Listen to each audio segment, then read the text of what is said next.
L'histoire et à chanter Dieu. Peut-être que vous vous posez cette question depuis tout à l'heure. C'était une question tout à fait légitime à laquelle nous sommes prêts à répondre. Parce que Dieu a changé notre vie. Voilà pourquoi nous sommes demandés. Parce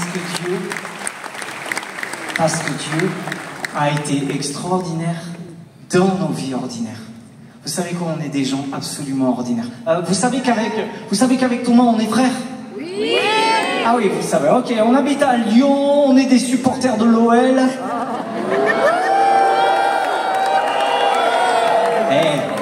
L'année prochaine, on est vos concurrents ou pas? Oui. Qui c'est qui est monté en Ligue 1 cette année? Bravo Metz, on est fiers de vous, dis donc. L'année prochaine, ça veut dire qu'il y a un Lyon-Metz. On viendra jouer ce soir-là chez vous. Et vous verrez pour qui on est. Non, en fait, bref, attendez, je reprends tout, pardon, excusez-moi. Donc avec Thomas, on habite à Lyon, on est des frangins, et on est des supporters de Metz. Je savais comment je vous plairais ce soir. Il suffisait de dire ça. Non, bref, Dieu a été extraordinaire dans nos vies ordinaires. Vous savez, on n'a pas un truc très particulier qui nous permettait d'être devant vous ce soir. Il n'y a pas un don très spécial qui nous permet d'être sur scène ou un truc très à nous qui nous permet d'être là. Non, juste Dieu a été extraordinaire. Dieu a changé notre vie. Dieu nous a donné sa grâce et on essaye d'en témoigner. Et ce soir, on est là devant vous. Voilà, tout simplement, notre histoire.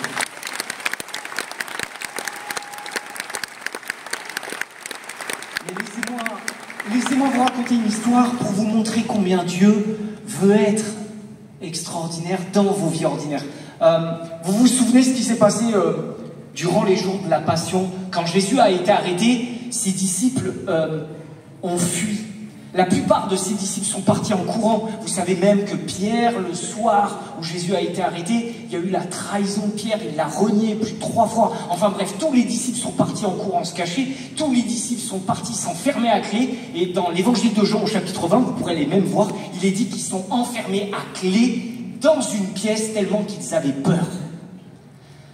Et donc, vous savez tout ce qui s'est passé. Jésus a été il a été crucifié, il est mort, il a été mis au tombeau. Et les disciples, à ce moment-là, au lieu d'être proches de Jésus, sont donc enfermés à clé dans cette pièce. Mais heureusement, dans l'église, il y a des femmes.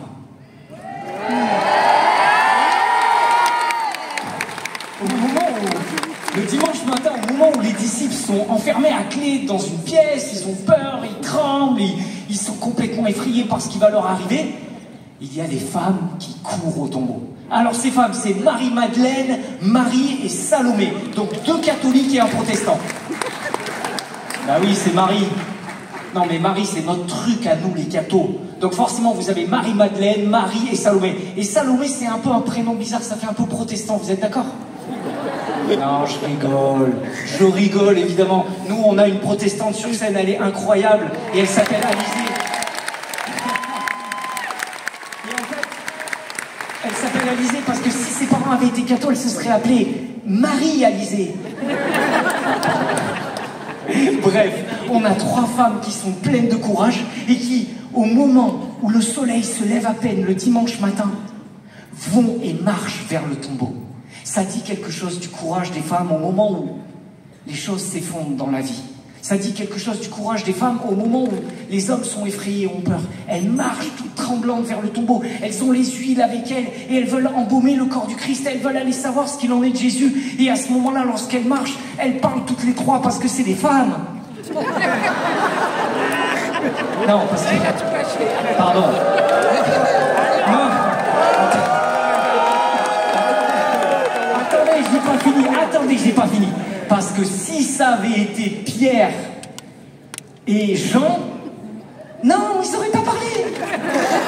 Ils auraient juste marché. Je veux dire, 2 gars qui partent ensemble, il n'y a pas besoin de marcher, on sait où on va.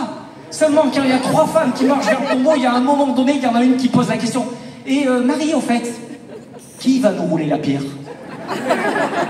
Parce que la femme anticipe.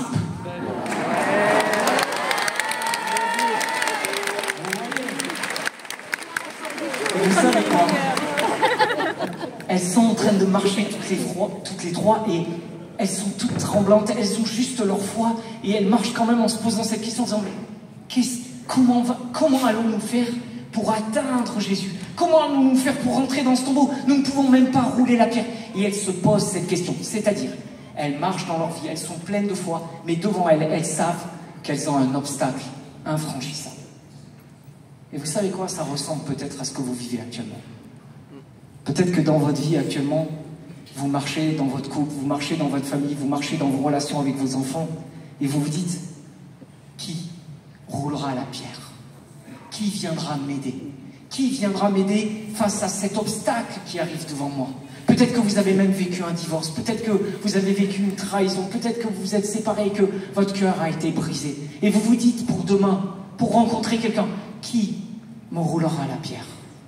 Peut-être que c'est dans votre travail actuellement, peut-être que c'est dans vos études, peut-être que c'est dans tout ce que vous portez actuellement en termes professionnels, peut-être que vous attendiez une promotion, peut-être que vous espérez un emploi, vous avez envoyé votre CV, vous avez essayé, et il n'y a rien qui a fonctionné, et vous vous dites juste, qui me roulera la pierre?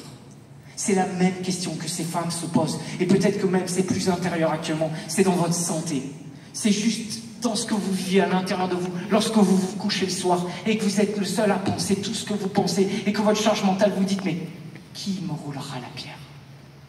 Et cette question elle vient en chacun de nous. Et vous savez quoi? Ces femmes elles sont en train de marcher, elles sont juste mises en route pendant que les hommes sont enfermés à clé, elles se sont mises en route avec toute leur foi alors qu'elles savaient pertinemment qu'il y avait un obstacle. Et vous savez quoi? Ce soir voilà notre message. Vivez comme ces femmes.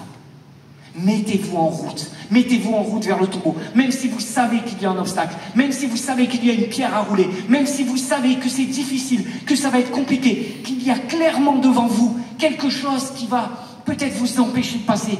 Continuez de marcher, parce que nous avons une bonne nouvelle pour vous. Alors que ces trois femmes étaient en train de discuter et de se dire comment ça va se passer pour nous. Et peut-être qu'actuellement vous êtes en train exactement de vous dire ça. Comment ça va se passer pour moi dans ma famille? Comment ça va se passer pour moi pour mon emploi? Comment ça va se passer pour moi pour ma santé? Comment ça va se passer pour moi dans ma famille? Comment ça va se passer pour moi pour mes études? Au moment où elles se posaient cette question, alors qu'elles étaient encore loin du tombeau, alors qu'elles étaient loin de l'obstacle, il est dit dans l'Évangile que Dieu a envoyé un ange qui est descendu du ciel et qui a roulé la pierre.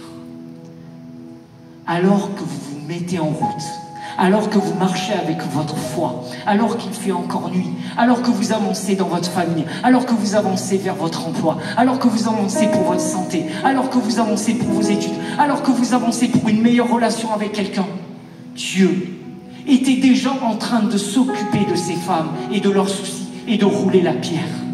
Dieu est déjà en train de rouler la pierre de votre prochain obstacle. Amen. Dieu est déjà en train de s'occuper de vous. Dieu s'occupe de vos soucis. Dieu s'occupe de votre pierre.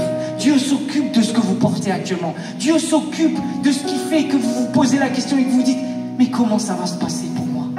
Il n'y a pas de chemin, il n'y a pas de route pour moi, il n'y a peut-être pas de possibilité de passer. Dieu est en train d'envoyer un ange pour vous. Dieu est en train d'envoyer un ange pour vous. Vous savez quoi? Mettez la main sur l'épaule de votre voisin et dites-lui un ange arrive pour toi. Un ange arrive pour toi. Un ange arrive pour toi. Un ange arrive pour toi. Dieu va rouler la pierre. Dites-le à votre voisin. Dieu va rouler la pierre. Dieu va rouler la pierre. Dites-le à votre voisin. Dieu vous aime. Dieu est avec vous. Dieu va rouler la pierre pour toi. Reprends espoir.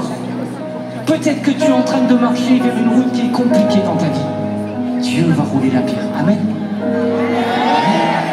Dieu va rouler la pierre. Voilà notre message ce soir.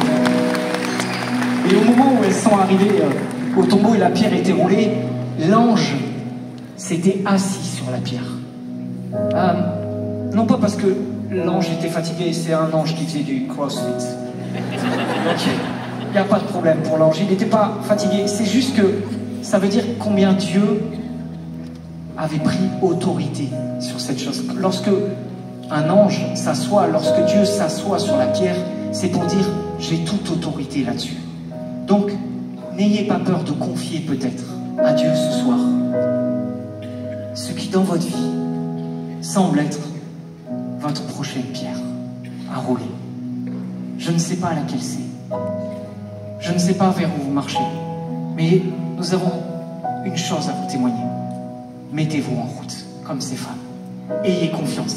Et ayez confiance que Dieu est déjà en train d'envoyer son ange pour votre couple, pour vos enfants, pour vos soucis, pour votre travail, pour vos problèmes, pour votre santé, pour vos amis, pour la personne que vous portez qui est malade, pour tout ce que vous avez dans le cœur, pour tout ce que vous transportez actuellement.